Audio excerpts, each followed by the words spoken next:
ერთი გარდაცვლილი ორი ძებნილი ქრწანისის საწვრთნელ ბაზაზე მომხდარ შემთხვევაზე გამოძიება გრძელდება. თავდაცვის სამინისტროს ოფიციალური ვერსიით ეს იყო ცენტრის ტერიტორიაზე შეჭრის და თავდასხმის მცდელობა, რა დროსაც გუშაგმა გაფრთხილების შემდეგ უცხო პირების მისამართი ისროლა.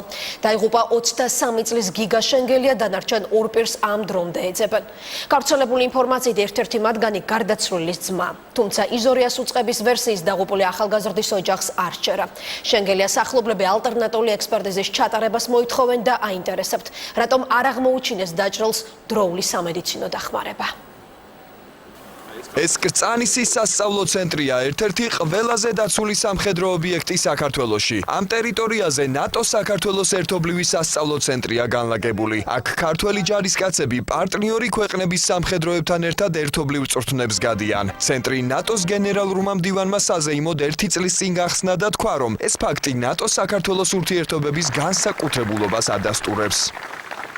როგორ მოახერხა მკაცრი კონტროლის პირობებში სამმა პირმა სამხედრო ობიექტზე შეღწევა, ამას გამოძიება ახლა ადგენს. ბუნდოვან დეტალებზე თავდაცვის უწყებას პასუხები ჯერ არ აქვს, თუმცა ერთი რამ მინისტრმა დაზუსტებით იცის. გუშაგი მოიქცა აბსოლუტურად ნორმების დაცვით. თავდასხმის ფაქტს ჰქონდა ადგილი, ჰაერშიც გამაფრთხილებელი გასროლა განახორციელა, მაგრამ თავდასხმა კვლავ გრძელდებოდა და იღებდა საშიშ და აგრესიულ ხასიათს, რასაც მან ნორმების სრული დაცვით უპასუხა. ძალიან შემაშფოთებელი ფაქტია. ჩვენ მჭიდროდ ვიმუშავებთ საქართველოს მთავრობასთან ამ საკითხის გამოსაძიებლად. გამოძიების ცნობით სამი პირი კრწანისის სასწავლო ცენტრში შეიჭრა და გუშაგს თავს დაესხა. გუშაგმა ჯერ სიტყვიერი გაფრთხილებით, ხოლო შემდეგ ჰაერში გასროლით სადა უცნობი პირების შეჩერება, თუმცა სამხედრო ობიექტზე შესული მოქალაქეები მოთხოვნას არ დაემორჩილნენ. ამის შემდეგ მათი მიმართულებით ცეცხლი გაიხსნა. გამოძიების ვერსიით სამივე პირი გაიქცა, თუმცა მოგვიანებით სასწავლო ცენტრიდან 97 მეტრში გამომძიებლებმა გიგა შენგელიას გვამი იპოვეს. თავდაცვის სამინისტროს ინფორმაციით კრიმინალისტებმა შემთხვევისა და გვამის აღმოჩენის ადგილებზე პისტოლეტი, ავტომატური ცეცხლსასროლი იარაღის მასრები, ფანარი, მობილური ტელეფონი და სხვა ნივთები აღმოაჩინეს, რომელსაც ექსპერტიზა უტარდება.